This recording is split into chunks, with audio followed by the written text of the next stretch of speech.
Good morning, everybody. What is the positive? That is the question we're going to ask today, and we are also going to attempt at a few answers and see what we can do to add some dimension and some positivity and some direction to whatever the opposite of that is. Well, the opposite is basically negatives, and there's a polarity to the universe. There's a North Pole and a South Pole. There's a plus and minus to everything. And there's a polarity to people's bodies and consciousness and your presence. So, whatever you consider your spiritual self to be, whatever you consider your life to be, if it's just this human experience, okay, we'll settle for that. But some of you believe that there is a spiritual existence that overrides the physical existence. So being human isn't the end all, even though a lot of people think, gee, the end of my life comes and I pass away, and what's left? Gee, I hope I live beyond my death sentence. And I, for one, feel that we do. And furthermore, I feel that we are living our eternal life right now as we speak and sit here pondering humanity. So that's the basic fundamental standpoint that I approach the concept of life. And with me to do this here, oh, by the way, my name is Roland from R&D Hotline and the Saturday Morning Marketing Smarties, but my real passion is this hangout. What is the positive? Because I think I know the answer. And I'll be arrogant enough to say that, but I'm joking, but I'm serious. So with me today are two of my friends. Carlos Savio, would you say hi first, and then we're going to introduce my second buddy here. Good morning, Carlos Savio. I live here in Las Vegas, Nevada, and I'm Oh, happy go ahead and to tell a little join bit about Roland. what you do and so forth. I'm sorry. Oh, okay. I'm a small business management consultant who is digitally fluent, and I have a small uh, consultancy where I help other senior business people excel online. Very good. And let's give George now a chance to do something similar. George, introduce yourself and tell us what you do. Introducing myself is easy. Telling what I do is not so easy. Hi, I know everyone. that is a complicated thing. It's a, Yeah. it's a long story. Basically, as you can tell from my accent, I live in Tennessee. I've lived here since, the turn of the millennium, actually. I moved up from 1999 from Florida. Um, I guess basically I'm a life traveler, like most of us are. That's my role and my presence being here. I've bounced around the globe most of my life. I set off from home when I was 16 years old, and it's been an interesting journey, and it still is. And I'm learning and sharing and supporting and being of service where I can, and appreciating when I get gifts given back to me. So that's what I'm doing here. I think that that's so in tune with my inner being when you say that, and that's why we get along so well. And that is additionally why Carlo is here. We've had some long separate conversations I have with both of you, and I encourage you to have conversations sometime with each other, and you'll probably have a quite enjoyable time.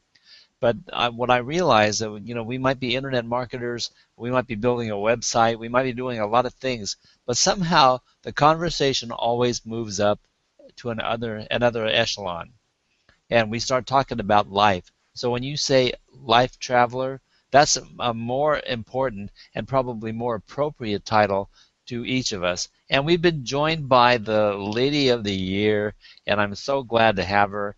And it'll take a moment for the connectivity to resolve itself. And Shira Hunt, how are you? I'm wonderful. How are you? I'm really good, ecstatic now that you're here. And I was struggling a bit, but I made it. see, as long as it's going live, and I understand, let's double check the internet here, and apparently everything is live and moving. So everything's functioning, and now I know that when people watch this and hear you talk and see your face, they're going to light up, even if they don't follow the conversation. So anyway, I'm Lovely. really happy to have you here, and give the crowd watching, all three or four people out there, some idea of who you are and what you do. Okay, I'm Shira Hunt, as you just heard. I am a vibrational medicine teacher and therapist. I came to that work through a car accident that healed broken bones that the medical environment thought would not heal. And after that, I started a lot of research. And so now I teach that and I use that, a frequency therapy or sound therapy. I use that to treat my clients and to teach my students how to do that work for themselves. Okay, very good. Now, we could launch off onto the subject of frequency and sound vibrational therapy, and it's a huge subject and is so pertinent to everyone. And maybe we're going to feature one hangout in this series solely on your subject, and there will be a few episodes of What is the Positive that deals with other things similarly, because there are many ways to heal, and yours is just strikingly so much out there and upfront and serious. It's so serious that I am engaging in this vibrational therapy with Shira, and she's working with me, and I'm actually feeling some results. So when that episode comes up, I will be able to say during the episode exactly what the differences in my body and in my thinking from before we started to now, and it's pretty profound. So anyway, we're having fun today, and just having around.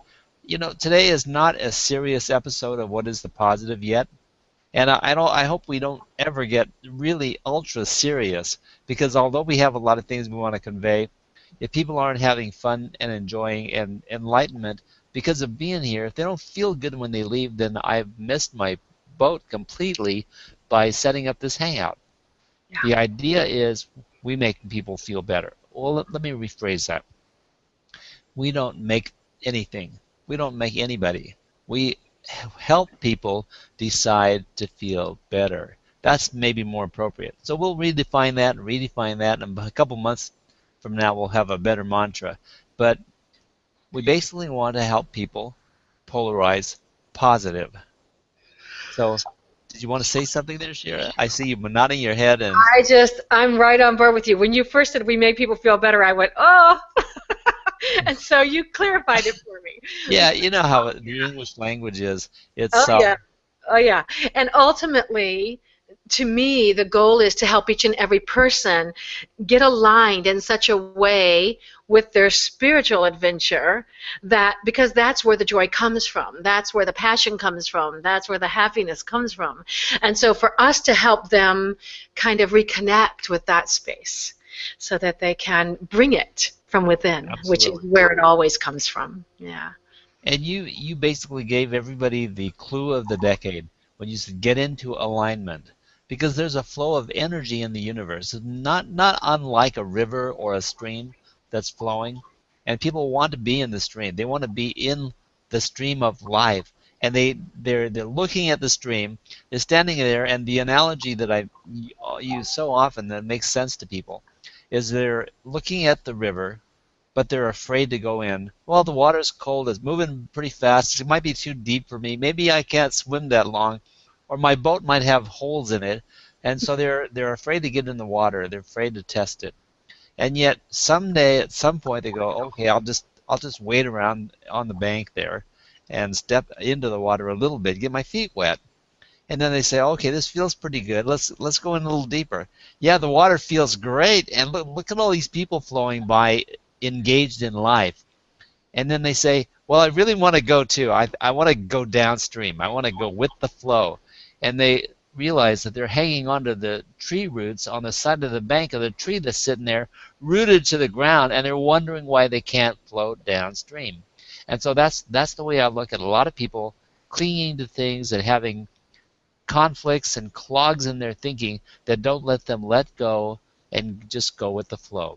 Right. So We have another metaphorically, it's cultural group of people, I think, Roland, because I was a part of it for a long period of my life. That cultural group of people, they're not afraid to jump in. As a matter of fact, they'll take it on. They'll jump in, and then they'll swim upstream for everything they got, fighting it all. you know. And for a long time when I was growing up, I was taught that you had to make it happen, that you had to find a way. And it was like the war, constantly fighting everything to get what you wanted. And so that group of people are even in more trouble than the people who won't get in because they're fighting a losing battle constantly. Absolutely. And I wanted to acknowledge our couple of viewers out there as we're speaking, because I know we'll get lost in the conversation easy enough, and I just lose track of who's out there participating with us. But just wanted to acknowledge, because it's important to me who shows up. It tells me something, as well as we might convey something that you would like to hear. It tells me that people are thinking similarly as to what we're discussing, and maybe it's of value to the world. I know it's of value, but I would really like to see the feedback. So I would say Jeremy Murphy was going to be here, but he had some conflicts in his schedule. So thanks, Jeremy. But anyway, we'll see you next time.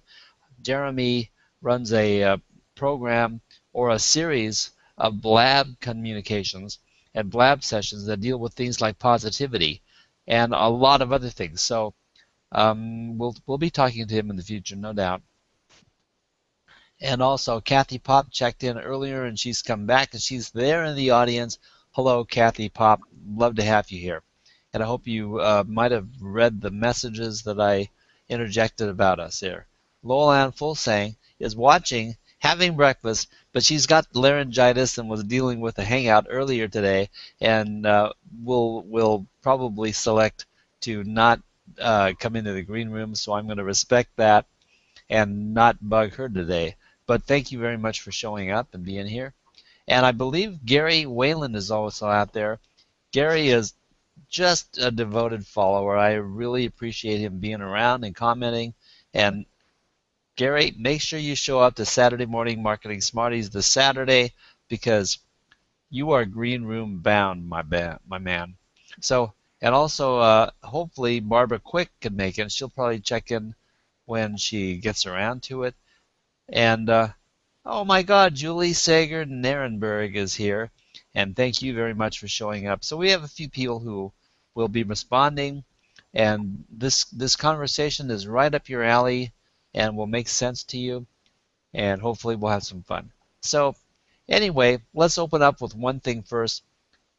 The subject, or the base subject of this Hangout series, is positivity. And I refer to it because this is something that I'm learning more and more about all the time.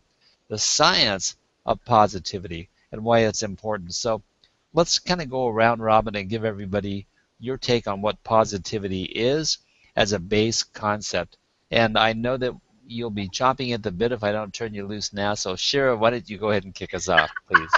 Actually, I'm learning patience, so I'm good.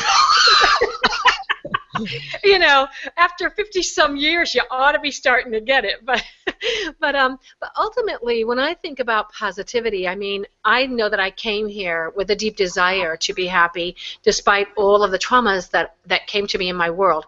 I was seeking that. But for positivity in the realm that I work in now, when it comes to frequency, is that ultimately what I do with a lot of my clients is just one little piece. You know, if we are in a space of, you know, worried about we're not going to be able to make our mortgage this month, and we're all worried about our money, then one little piece that'll raise the energy a little bit.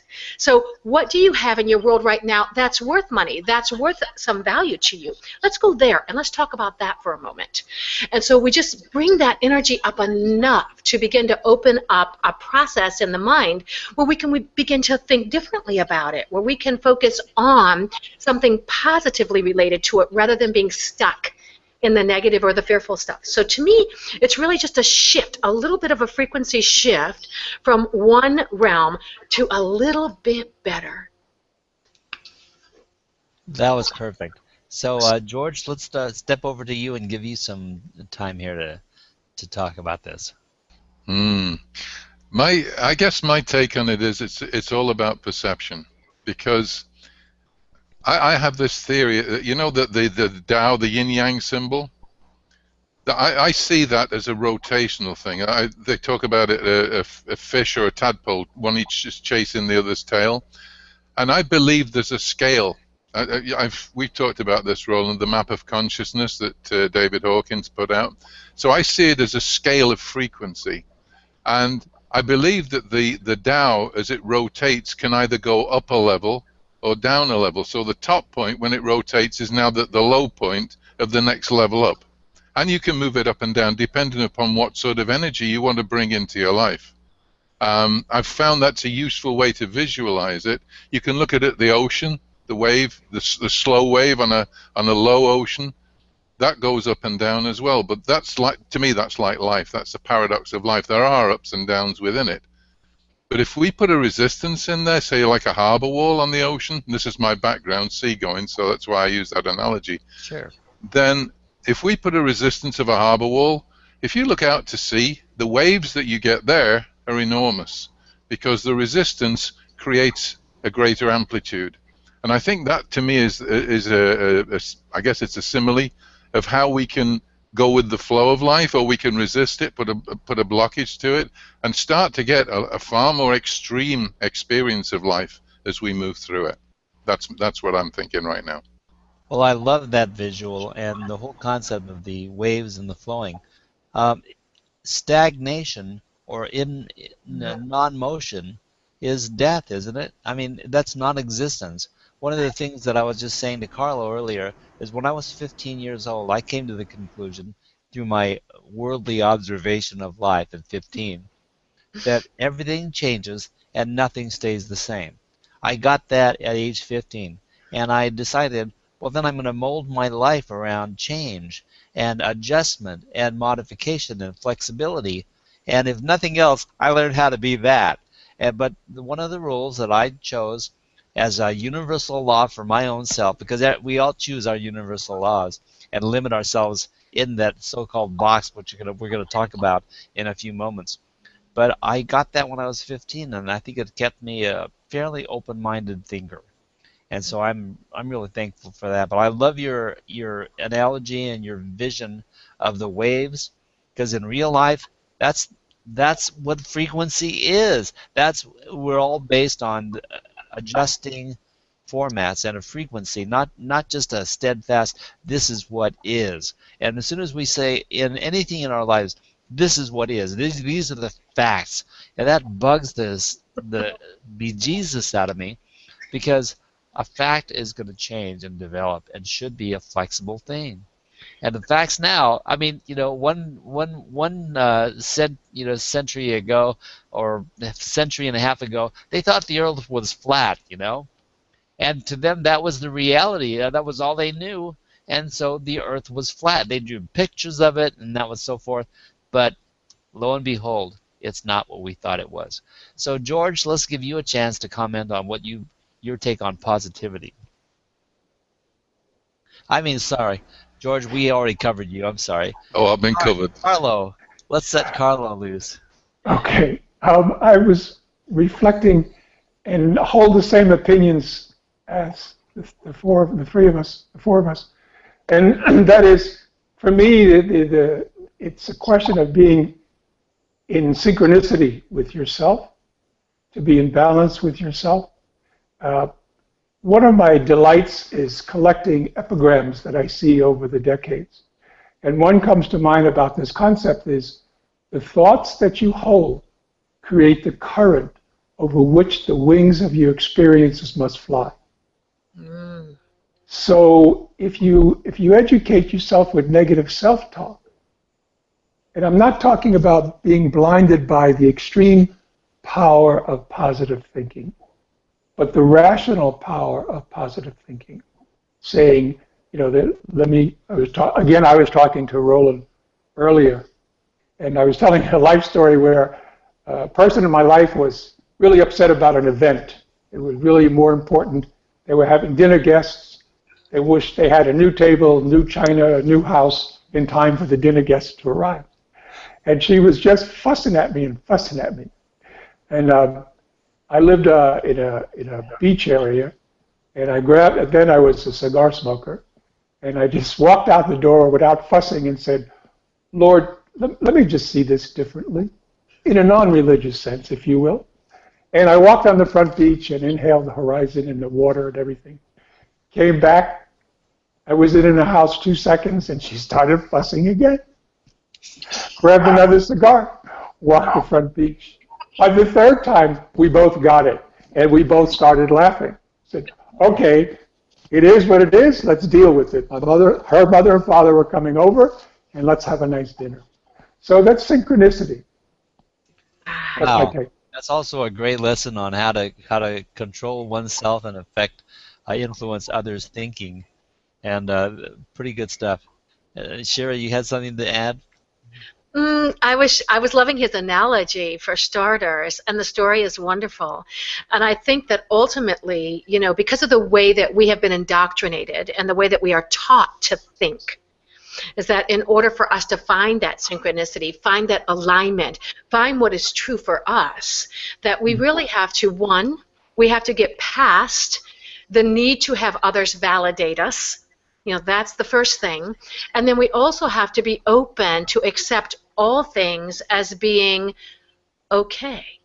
Like she wants to complain and whine, then she's just complaining and whining. Well, that's interesting, and let her have her experience and just go on loving her and supporting her in whatever way you can. But we get attached. We get attached to how they feel, and so then we start feeling bad, and we personalize their emotional aspects, and then it gets ugly for everybody. So what you did was give the space that both of you needed to come to your own truth within and be okay with it, which I think is just beautiful. Thank you for sharing that. Great, great stuff. And it just keeps drawing this image in my mind of a polarity between the positive and the negative. Because for me, it's very simple. When you feel bad, you don't feel good. You feel hurt. You feel angry. You feel sad, and just scared, or fearful, or any of those things. That's negative. I mean, that not to break down the classifications and not to rationalize why you feel down or why you feel negative, but just address the fact that you feel negative. And that's a polarity issue. When you feel negative, you're polarized negatively. And then again, when you feel joyful, when you're given a gift, when you're given a kiss, when you shake a hand, when you meet someone you haven't seen for a while, and you feel good, and they raise you up, that's positivity. That's polarized positive. So the actual effect of the positive and negative is simple to recognize. There's no big formula to figuring out whether you're polarized positively or negatively. How do you feel? I want to And now, throw a stone in the pond, Roland. okay, throw the stone. We don't feel our pain very easily. We resist it and run away from it. And that's one of the biggest challenges, I think, nowadays, that we're happy to get the white picket fence feeling inside. That's wonderful. But when it comes to perceived pain, we run like scared children. And to me, it's a very unhealthy way, because we're not processing all our emotions. We're bottling them up inside. And there's a price to pay for doing that. Absolutely.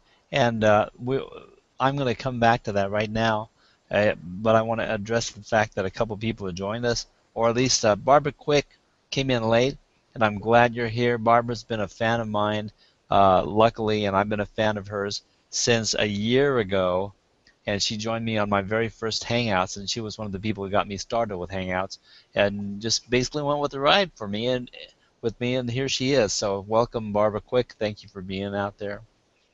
But this concept of fear and attaching to the negativity, George, that you were just addressing, is basically is one of the addictions that people are opting for, because they think that pain is inevitable and they see themselves as victims, and then therefore they say, okay, how do we deal with life? How do we deal with the pain? Because it's going to get me anyway, so now I'm going to build up my fortifications so I can withstand what I don't like, so that I can do a little bit of what I do like and what I do want to do. And it really limits the people's output, and you're limiting the flow of energy that is universal by saying all this don't, can't, won't. And you build these walls, and that's the box that we are about to talk about. So Kathy Pops made a comment, and she was here very early, and she'll see in a short while. Your statement about whether there is a box, never believed in it, and no one could keep me corralled in one if they tried. And parents tried and tried. And so this is a good example, okay? Good for Kathy. Yeah. Kathy, thank you for saying that and recognizing that I joke about it all the time, but I probably live in the widest expanse of a box known to man because I don't do well in structured environments where people are telling me what to do. I I'm not mean to my bosses, but I've probably fired as many bosses have fired me, and Love it. and I that's why I'm self-employed. I mean, I have to do my thing. It's not that I'm a bad guy, but I just can't stand being boxed in. Let's put it like this: I can't stand being boxed in stupidity.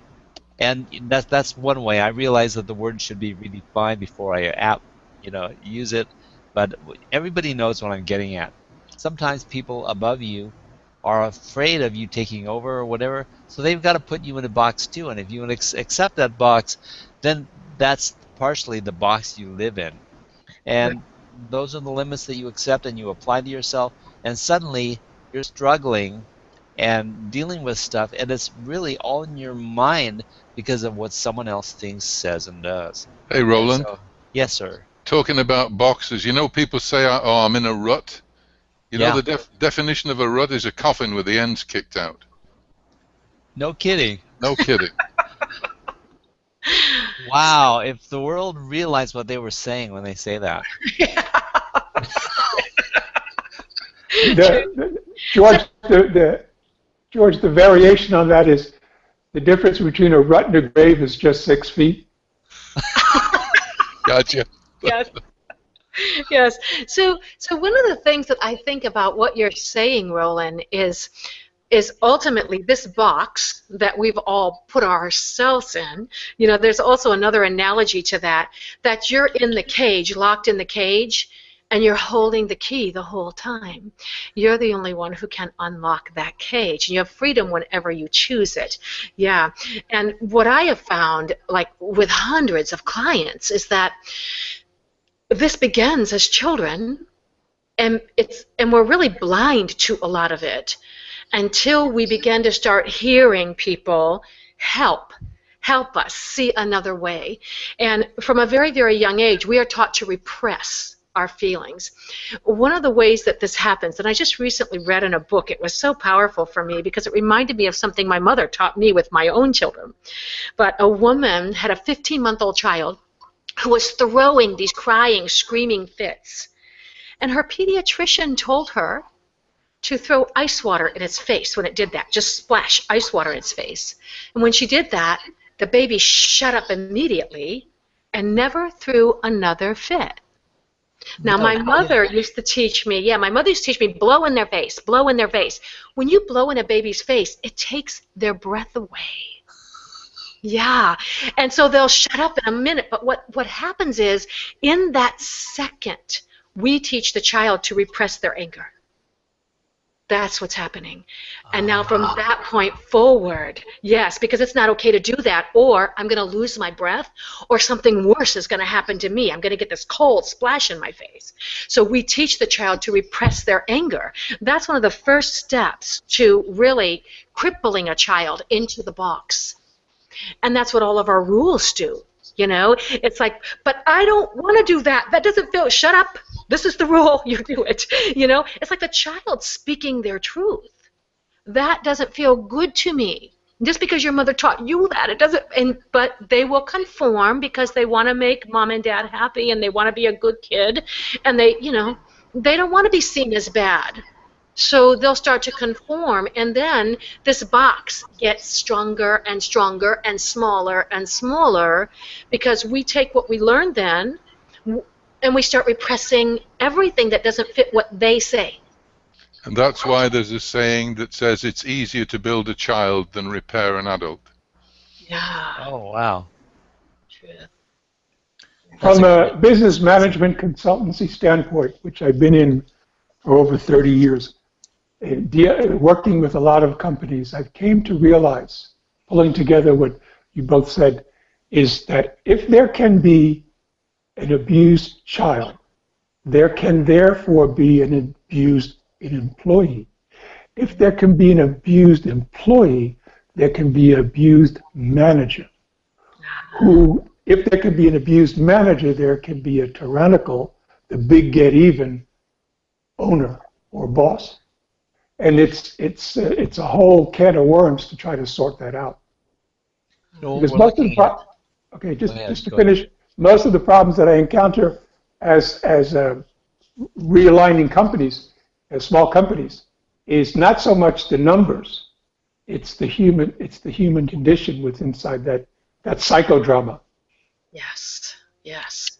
When you describe this concept of the hierarchy of control going up and up and up, it strikes me that I've even wanted to write a book on this. The employee branding machine would be to empower the employees as opposed to control them. Yet most managers want to control the actions of their employees because they think they know better than all the kids, right? So it's like you will wear this, you will look like this, you will act like that, you will salute the people in the door, you will escort them to the stuff, you will do blah blah blah blah blah. And what they have is a bunch of unhappy employees going, okay, okay, I'll do this thing, and hi, how are you? Greeting, welcome to so and so Mart, and whatever it is, but they're not into it. And yet there are other examples of people that say, hi, come on in, what can I get you? And they like their job and they're being effusive with their own emotions, and the people can go in there and see that, man, these people are having fun here. I like the environment. I'm going to tip him a little better. I'm going to come back again soon. And that's the way to build a business. So there's a polarity issue again. It's like even from the management on down, or some high place of the hierarchy, they dictate, we will do exactly this, and this is the way it's done, and I know better than you, so follow the rules or get lost. And so they control or they kick them out. Hey, Roland. Yes. One thing that strikes me, there are corporations, companies out there who recognize the value of the creative work area. Yes. I'm thinking of Apple Computers as one. I'm thinking of one in Nashville called Griffin Technology, who I've visited. It's a very laissez-faire atmosphere. People come and go, but their creativity level is through the roof. And that, to me, is the difference. I'm not here to control you. I'm here to allow you to bring your best forward. And that's a whole approach. That's trusting in what people are.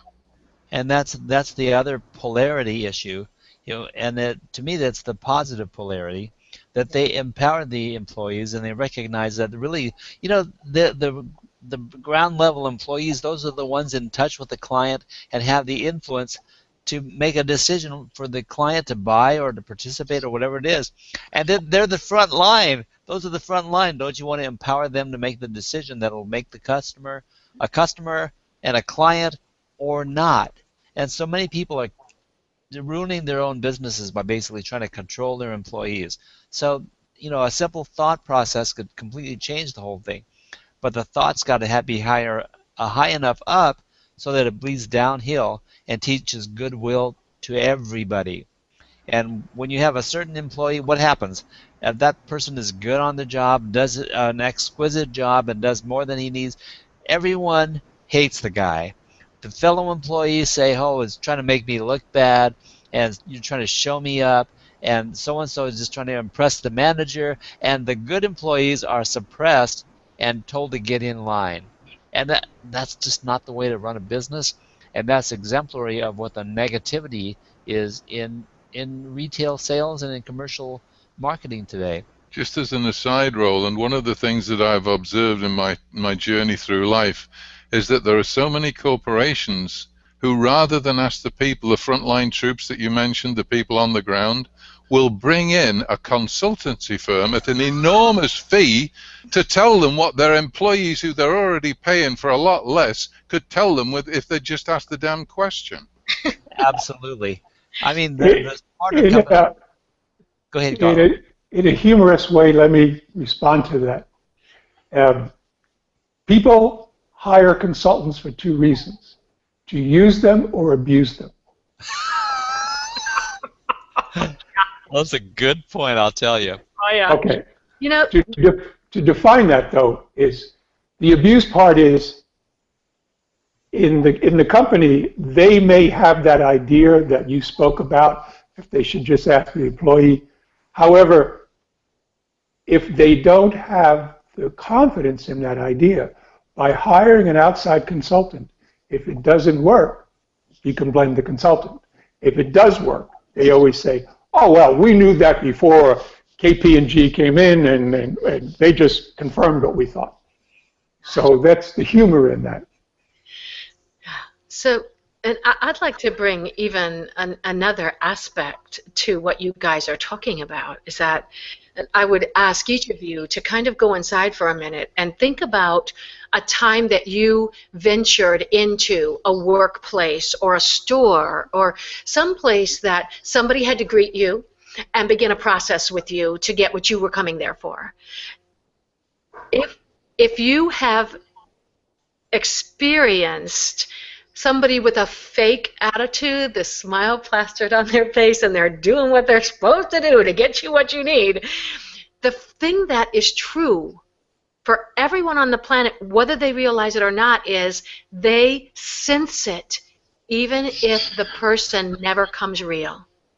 Absolutely. So, yeah, and so energetically, we're picking up the information of somebody who's out of integrity, who isn't in, that alignment, who isn't in that place. We're going to know it anyways, and even if we don't get it consciously, what's going to happen is our response to it is going to play out with them, in that they won't be the one we buy it from. They won't be the one we trust. They won't be the one that we finish our process with, because we don't, even if we can't articulate it, we don't align with it and we don't trust it. And so that piece in and of itself, if a companies could come to understand that nurturing that positivity in people, nurturing that ability to love what they're doing, and the only way that most people are going to get that in their job is to be valued for what they bring, is to not be out wanting more out of them, but say, man, that's really cool what you did today, or really appreciate what you did today. And most environments, we don't get that in our workforces. Okay, but the tool that you just described is, if we go back to the baby model, that baby, before it can conjugate a verb, reads the mother's muscles. Oh, yes. So that when you walk into the store, you know how to read those muscles. And to go out on a limb, while you're reading the aura, you're reading the muscles. Yes. And you reject the company line, so to speak, and you gravitate towards the other person who is just being a real caring human being. Exactly. Exactly.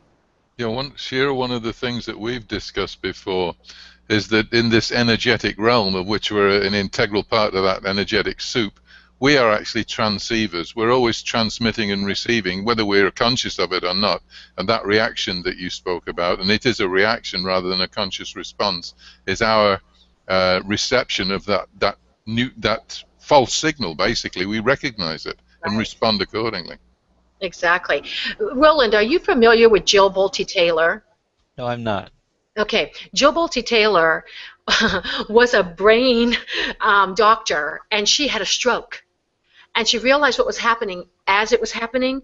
Jill Bolte Taylor spent it was over a year, I think, unable to even speak, caught in a body that she could not use. When she rehabbed and she healed all of this, she came back with this amazing story about when she lost the left brain, so she lost all of that kind of, intellectual number reading, all that stuff. So she went into that real creative, powerful creative process. And what she said in a lot of her interviews afterwards was that, amazingly enough, a person could enter the room, and because this was the only pieces she had left, she was so fine-tuned. She said, I knew whether they were in a hurry and they just wanted to get their job done and get out of there. I knew whether they were coming in there because they loved what they were doing and they wanted to help me.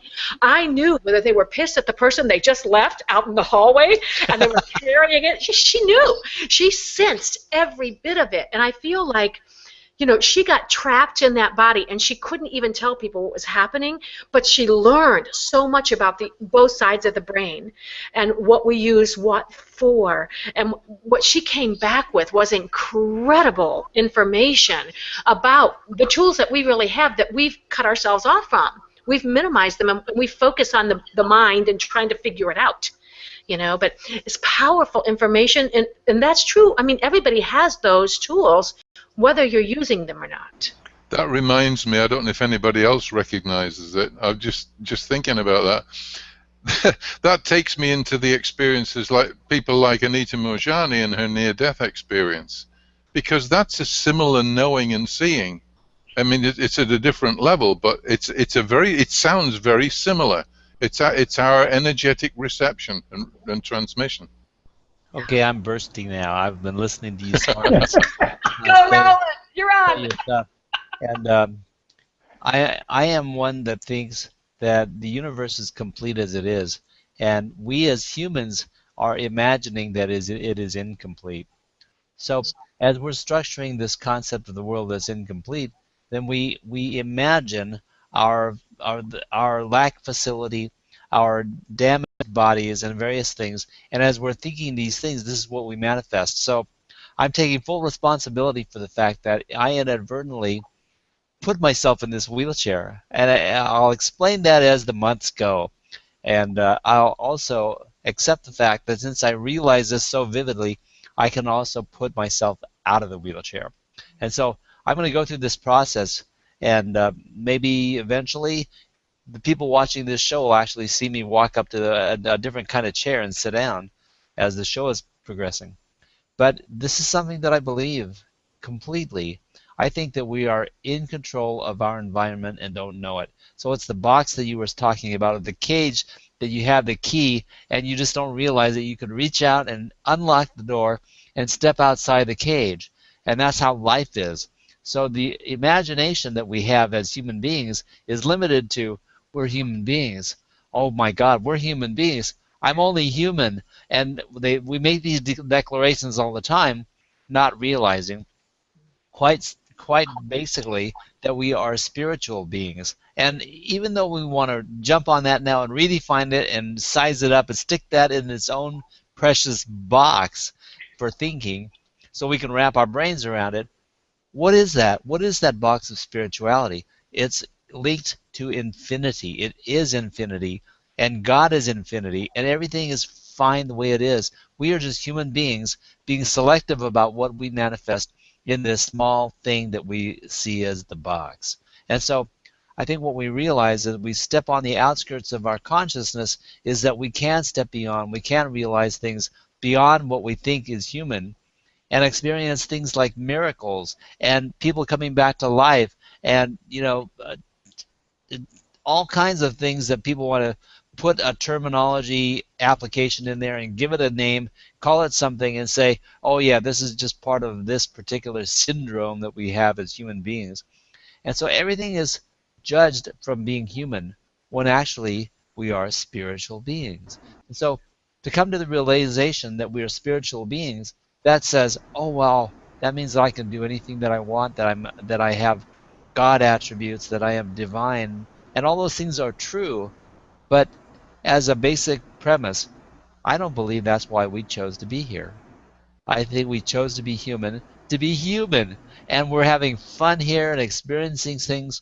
And apparently, as humans, we can experience things that we don't necessarily have the contrast ability and the manipulated ability and so forth to do as we are being human. So this is just basically a classroom or a stage that we chose to express ourselves. So if we have a purpose at all, it's like, how do we express ourselves in this life as best we can as human beings and show the world that we can have fun doing it? So maybe I've just encapsulated what my purpose in life is. Basically, we don't have to be sad. So the purpose of this program is to show people we are creating our own life. Some of us are doing a little more poorly than we would like to, and maybe we've had experience in our past that we think is inevitable and was destructive, and it wasn't my fault, so to speak, which is completely the big illusion of life.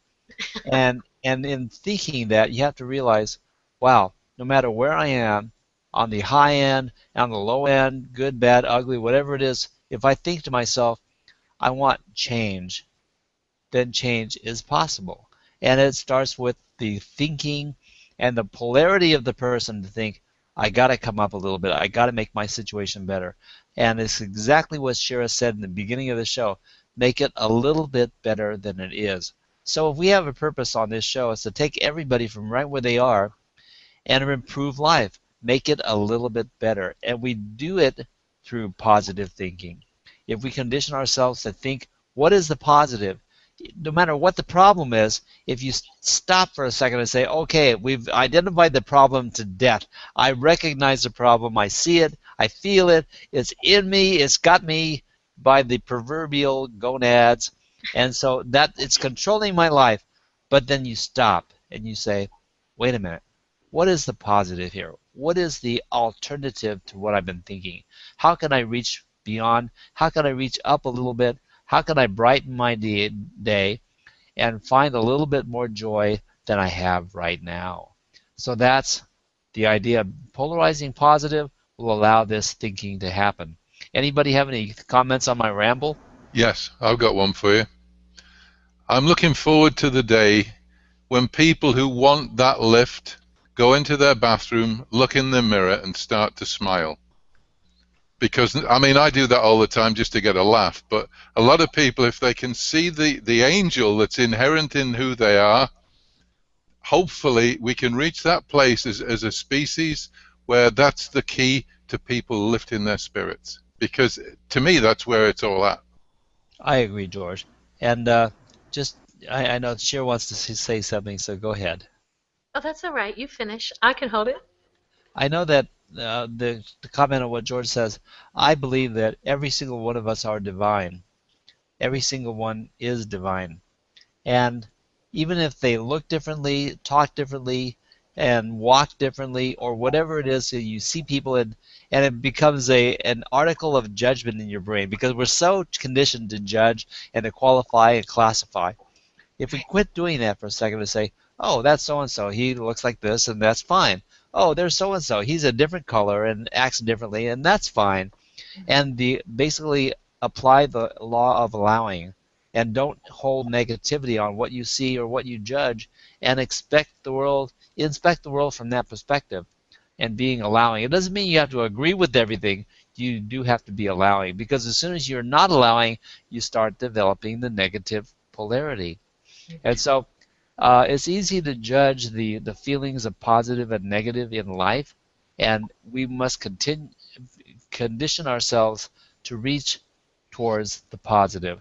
So no matter where you are, if you're so deep down in a rut, as we were saying, or in a bad consciousness, or a bad physical situation, or a financial problem, no matter what it is, you've got to think to yourself, what is the positive? Because guess what? Nothing stays the same. Everything changes and nothing stays the same. And what we can help you wrap your brain around is that the changes may be directly influenced by what you think. Absolutely. And polarizing positive helps that to be a positive outcome. So that basically wraps up the general delivery of what this show is all about. What do you think, Carlo? Have we been Here, here, talking? here, here. No, it's fine. You're doing what? You're doing great. Here, here. Okay. So, I mean, we can talk about a lot of things, but eventually this program will be bold enough to reach out to the audience where someone might be crying, might be in pain, might be in financial worry, whatever their situation is, and be able to say, "Dude, I like what you're saying, and it makes me feel good and everything, but I'm living in hell right now. I feel like this. My finances are that. This is my condition. I've got something that the doctors say is incurable, or whatever the problem is." It will be our jobs to at least say, let's at least ask the question, what is the positive? And no matter where they are, I know that we can come up with something that's uplifting a little bit. Now, the borderline becomes the places where people have something deadly, like a cancerous situation or something, but there is always a positive. And I will accept the challenge of looking at positivity even from that standpoint. But everybody doesn't have that condition. But whether they do or not, this show is geared towards seeking the positive answer. Go Right. ahead, Shira. Cool. Well, a number of things that, in reference to what you were even saying, Roland, but all of it.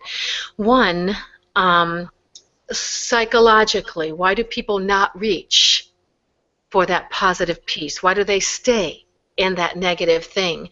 A lot of times we don't understand that box that we've put ourselves in is the driving force that does not allow us to pick something that would make us joyful. It's like, I'm not worthy of that. That's not what I'm allowed to have, because all my life I was told you need to do better. You need to have a little more. That's not enough. And so ultimately it's like there's a piece inside that says, no, you're not worthy of feeling joyful. So that's the first thing, is to begin to understand that your mind is playing with you. Because if you say, like the affirmations, people will use positive affirmations. That's wonderful. There's two aspects to that. One is, if you say it and you don't believe it, you're going to end up saying that to yourself eventually. This is crap. I don't believe that. Why do I keep repeating it? Well, here's one reason to keep repeating it. The subconscious is the thing that's telling you it's crap and it's not real. It doesn't feel normal to the subconscious because the subconscious does not have that information yet.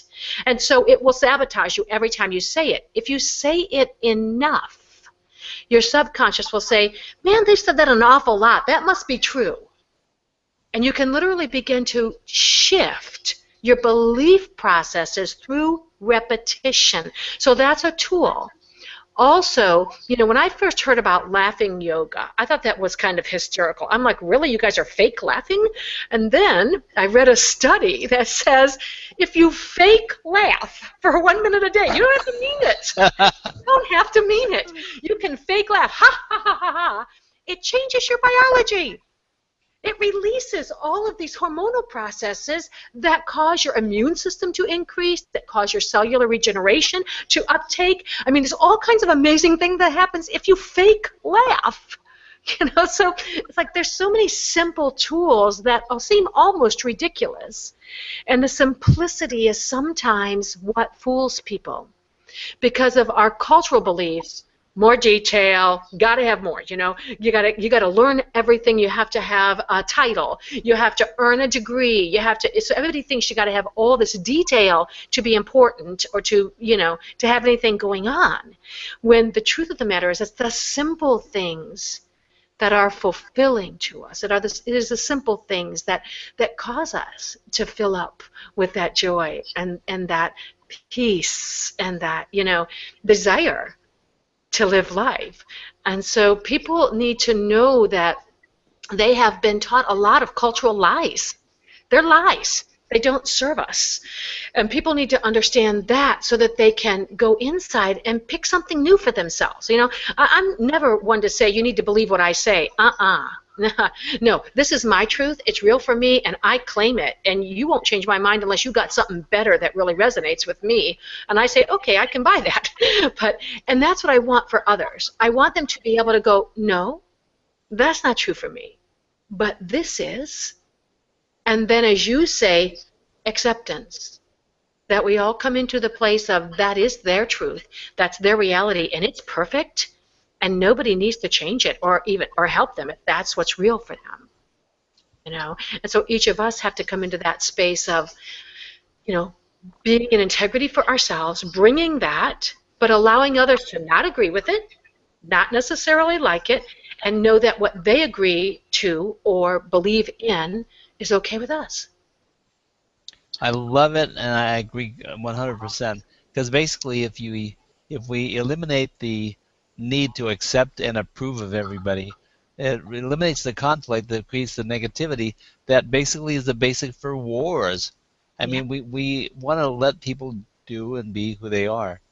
And there's a way to do that without saying that, well, if you exist, that means that I have to die in the process. That's such a BS story that we are telling ourselves. Yeah. And to be protective of other people, because thinking that them pursuing their life the way they want it is going to hinder mine is just the biggest fallacy I can think of. It does not have to be that way, but that's the story that we built up, and we've all joined hands and decided, yes, we're going to be U.S. bound. No, we're going to be so and so this country bound. No, I believe this. No, I believe that. And everybody thinks that by defending to the death what they believe, they're preserving something uh, above and beyond themselves and something more important, where there is nothing more important than the individual life. So what is, I say, what up, And by the way, I had invited Kathy pop into the green room, and she's not able to make it right now. But I basically did that because she's been with us in so many hangouts with me and the things that I'm associated with. She always makes very, very good comments, and she's coming from the heart. So I met her in a hangout, and she's still in a hangout, and I want to invite her into the green room someday. So we'll try again, Kathy. Hey, But Roland, anyway, yeah. a couple of quick thoughts. I think it's elephants that when they train them when they're young, they tie a rope around their leg to tether them. But when they get older, the rope isn't attached to anything. As long as the elephant's got a rope around its foot, it thinks it's tied and it doesn't try to get away. The rope's just lying on the ground. That's being putting yourself in the box through acculturation, through being enculturated with memes.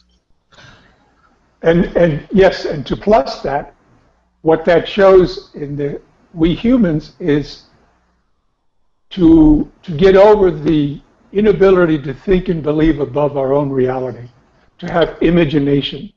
Yeah. And I define it as imagination, seeing ourselves in a better place. Yes. One last comment. I think it was Neil Donald Walsh that said, and this to me is part of the way we need to shift our thinking. He said that either everything is divine or nothing is. And that to me is okay, which one am I? Because it's always a personal journey. So that to me is a way of looking at it that may make people just sit back and think. Where that takes me is there is no right or wrong. That's one of the cultural memes that you talk about, that somebody's got to be right and somebody's got to be wrong. This is the stuff of the wars. And ultimately, if we can all, within ourselves, begin to claim that there is no right and wrong, everything is just happening. It just is. That if we can begin to claim that, then we won't be throwing that judgment onto everybody and everything that enters our world. It's not right or wrong. It just happens to be what they're doing in this moment. Would I choose to do that? No. But that doesn't mean they're wrong. It just means they're different. And that's a big one, I think, for all of us. Here again, plussing on that one is one of the imperfections of the alleged divinity of the human being is whenever it seems that whenever there's three human beings in the same location, one wants to be in charge of the other two. Interesting. That is interesting. And I made a note. I'm actually going to white box myself here. And Shira, you said a few things a little while ago. You mentioned worthiness, and that made me think of deservedness. And these are difficult subjects. And the reason I say that is we don't think we are deserving. Right. And even if we tell ourselves, sure, I deserve that, there's a resistance inside of us. We're thinking we want to say that because we want it so bad, and other people have it, and so we picture, why not me? And then deep inside we're thinking, but I haven't been the best person in my life, and gee, I don't even make enough money, and like if I had the money, I'd probably go give it to my mom, and we start laminating all these things about the ifs, ands, buts, and the conditions on our wanting. But people have to understand there is nothing wrong with desire, and desire is what fuels us to succeed in all aspects of our life. You have to want to get to the next step. You have to want to be something else. You have to want to help people. You have to be of service.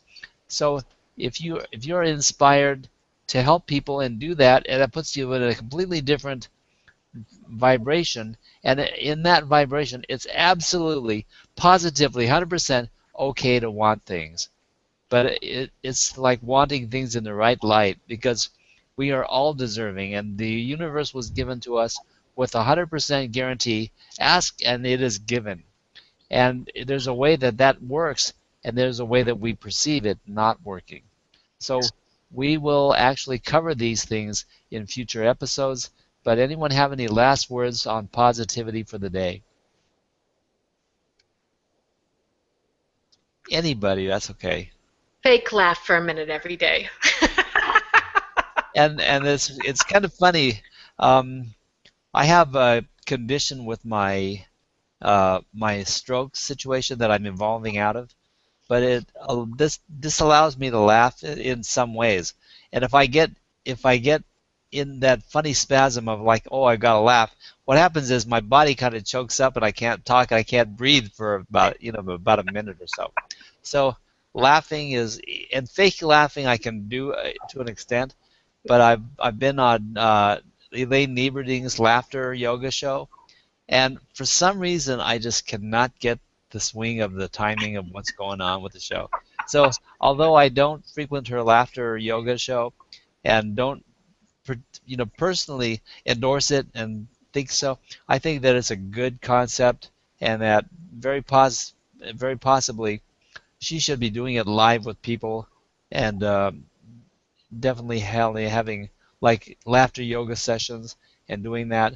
She tried to do it on Hangouts, but I don't know. Well, for me, it didn't work, Ah, and so I don't watch the show. I don't stick with her on that. But Elaine Nieberding is a great lady. I've been experiencing the other aspects of where she's been and what she's doing. And as a matter of fact, she's a holistic nurse.